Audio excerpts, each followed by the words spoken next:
రెచ్చగొట్టి రాజకీయం చేసి రాజకీయ లబ్ధి పొందాలనే మనస్తత్వం తప్ప సమాజ హితం కోసం పనిచేయని పార్టీ ఈ పార్టీ.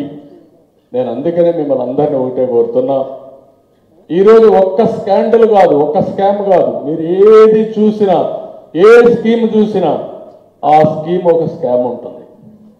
దానికోసం డిజైన్ చేశాం.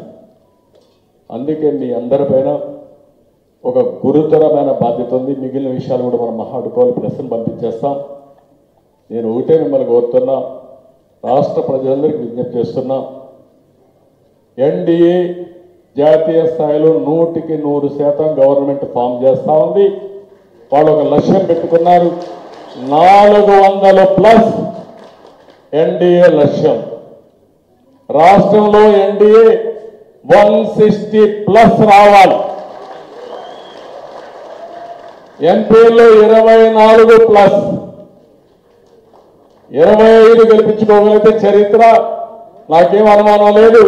కడప కూడా మనమే గెలవబోతున్నాం, దాంట్లో నాకు అనుమానం లేదు. ఏ ముఖం పెట్టుకొని మీరు ఓటు అడుగుతారు? బాబాయిని చంపాం, మిమ్మల్ని కూడా లేపేస్తాం ఓటీని అడుగుతారా? నేను అడుగుతున్న సమాధానం చెప్పండి.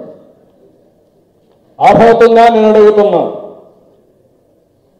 అందుకే నేను జనసేన అధినేత పవన్ కళ్యాణ్ గారిని కోరా, విస్తృతంగా తిరగాలని. ఆయన ప్రోగ్రాం వేసుకుంటున్నాడు.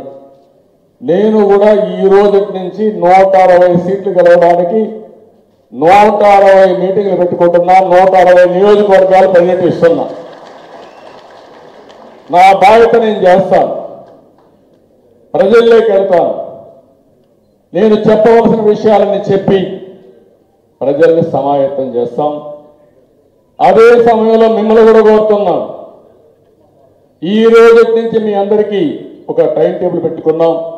మేమేం చేస్తున్నాం, మీరేం చేస్తున్నారో మీ అందరికి ఇచ్చిన తర్వాత మళ్ళా 1 నెల తర్వాత 25 రోజుల తర్వాత మళ్ళా ఇక్కడే సమావేశం అవుతున్నాం.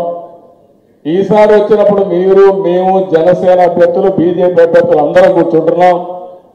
మళ్ళా సమీక్ష చేసుకుని ఎన్నికల బరిలో పోతున్నాం.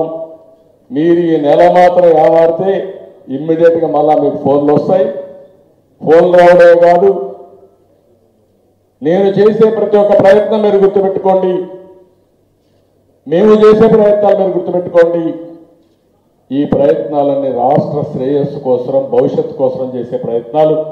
ఇక్కడ మాత్రం రాజీ ఉండదు.